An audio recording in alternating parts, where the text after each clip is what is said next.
about the violence that was, sexual violence that was witnessed. Do you have cases? Which ones? Where were these offences? Where were the offences happening from? That would be really good to answer. And lastly, the intelligence that you say told you that you have these planners planning these things. What did you do to that intelligence you got? Did you act on it? Asante sana. Jina langu ni Laban Shap kutoka NTV. Nina maswali mawili. Kuna madai ambayo yameibuka kuhusiana na wizi wa mabegi 7,000 ya mbolea kutoka kwenye bohari kule Meru ya thamani ya shilingi milioni 29.5. Je, ilifanywa na wale wahuni? Na je, ni moja ya njama ambazo zilifanywa kutumia mikakati ambayo umetaja hapo? Walitumia malori na vitu kama hivyo. Pia hii leo tumemsikia aliyekuwa msemaji wa idara ya polisi Charles Owino akisema kwamba Boniface ambaye muuzaji maski ambaye alipigwa risasi katikati ya jiji la Nairobi kwamba alimtukana yule afisa wa polisi. Je, alimtukana? Na katika uchunguzi ambao mnaendelea ipo katika vipengele ambavyo mnaviangalia. Ya tatu na la mwisho ni je, uchunguzi huu ambao tayari mmekwisha anza, inaonekana kwamba pengine imejikokota sana ikizingatiwa kwamba mbele ya kamera wakati wa maandamano walionekana wale wahuni wakiiba, wakivuruga na vitu kama hivyo. Sijui kama kwamba inaonekana mnalaumiwa kwamba mmechelewa sana katika kuwakamata, na hawa ambao wanasemekana kwamba ndio mpanga mikakati kutoka eneo moja, ni eneo lipi na ni nani huyo? Asante. The director will first respond to those questions. Thank you. Thank you very much. Mr. Ombati has asked about the goons involved in the violence. Like I said in my address, initially the demonstrations were peaceful. But along the process, the entire process was hijacked by goons. Goons who resorted to looting and destroying public property. The state has the monopoly of violence. The state cannot cede its monopoly of violence to goons. We are investigating those allegations of the involvement of goons. Where a member of a goon or particular goons resort to violence, then that becomes illegitimate and that becomes criminal, and we are going to deal with them. Already we have got information about some of those goons, and that information, that investigation is progressing fairly well.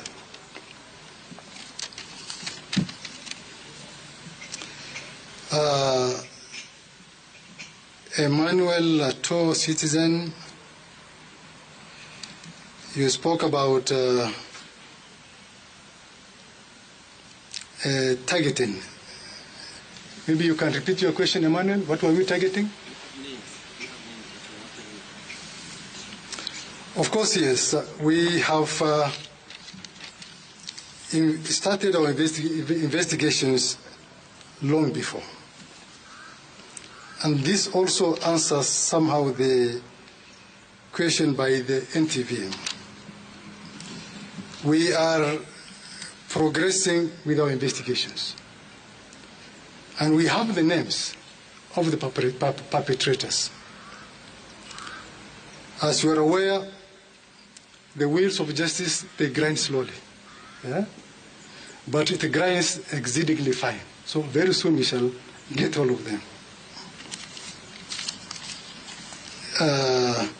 Yes, we have received cases of sexual harassment, rape, and sexual assault, mainly within the domains of Nairobi area and Nakuru and Naivasha.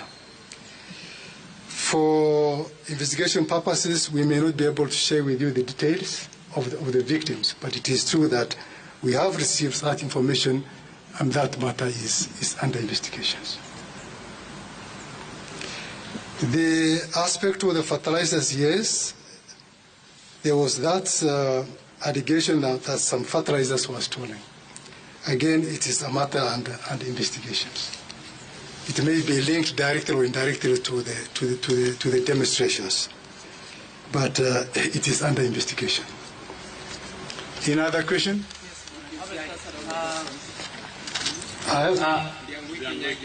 Oh, he's called who?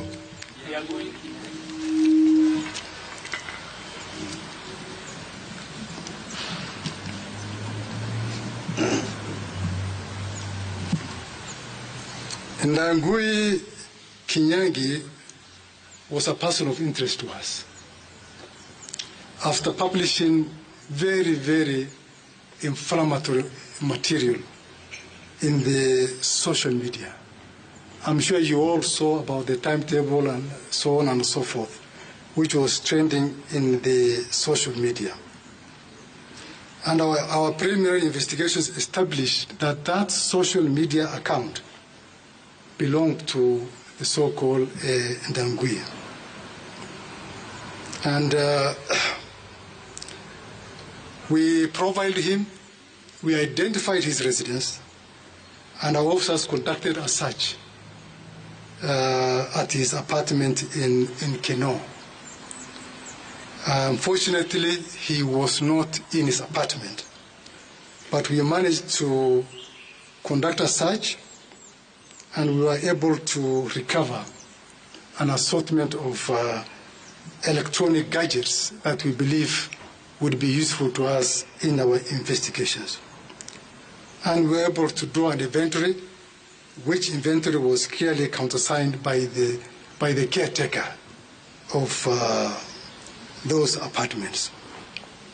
So mine is to confirm to Kenyans that Ndangui is not under the custody of the National Police Service.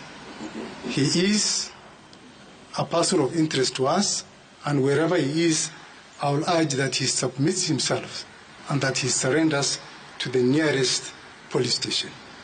I think that answers. Yes, my name is Abdiaziz Hashem from KBC. Just back to that particular story, because we are shocked that Ndangui is not within your custody, but today the courts have given an order for you, the DCI, to present Ndangui at 11 tomorrow or Tuesday. So will that be possible? Then secondly, there are reports online that you have summoned the former Deputy President regarding Gachagua. What are the nature of those summons, if true? Well, like I've said, Ndangui is not under the custody of officers of the National Police Service. And that is what I'm going to say rightly before the Honorable Judge tomorrow. We don't have him. And wherever he is, he should just come and surrender to the police so as to assist in our investigations. As regards regarding Gachagua, it is not true that we have summoned regarding Gachagua. But I would like to point out very, very clearly that Rigathi Gachagua does not enjoy any immunity against prosecution. He is subject to the laws of the land. If in our investigations he is found to have been involved in any criminal activity, perpetrated any criminal activity, aided or abetted any criminal activity, then appropriate action will be taken against Rigathi Gachagua. Thank you. Asante sana. Maybe a last question? Just one question kindly. I'm sorry. My name is Cynthia Onyango from Ramogi TV, and I just have one question for you, sir. I mean, from the investigations you've done so far and the intelligence you've gathered, do you second CS Interior statement that on 25th there was an attempted coup? And if that is true, how far are you with the investigations? Bwana DCI, jina langu ni Ronny Reagan kutoka Mo Radio. swali langu litakuwa moja kwako. Wakenya wanauliza, you lied under oath on the floor of the Senate. So why should the Kenyans believe you anymore when it comes to matters criminal investigation? Mbona Wakenya waamini? Asante sana. Let me take these two questions.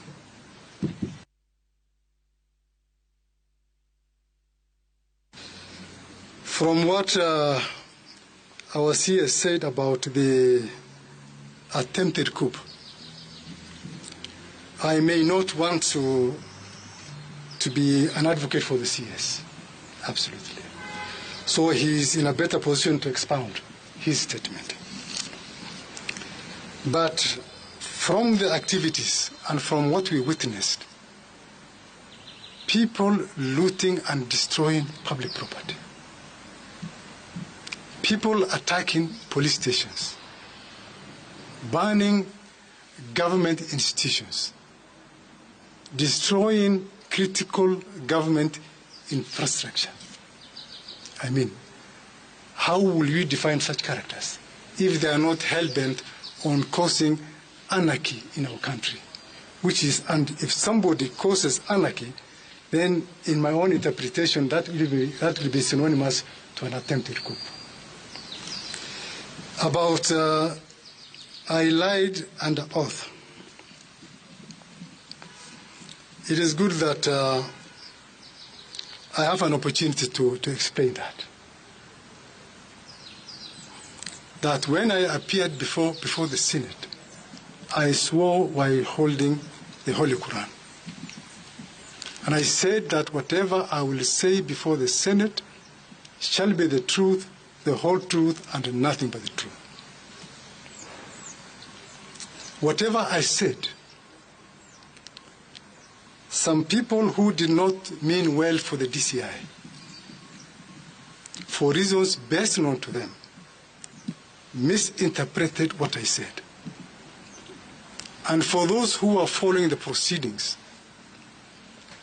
I was sharing with the senators the timings when the suspect was brought to the police station, when he was booked, and when the officers went to the Baghdadi mortuary. What I was reading verbatim from the records in the digital OP. It's not what the DCI was saying. So some people thought it was the DCI who was saying that. No, I was explaining to Kenyans what I was reading from the digital OB, explaining verbatim. Tumelewana, my friend?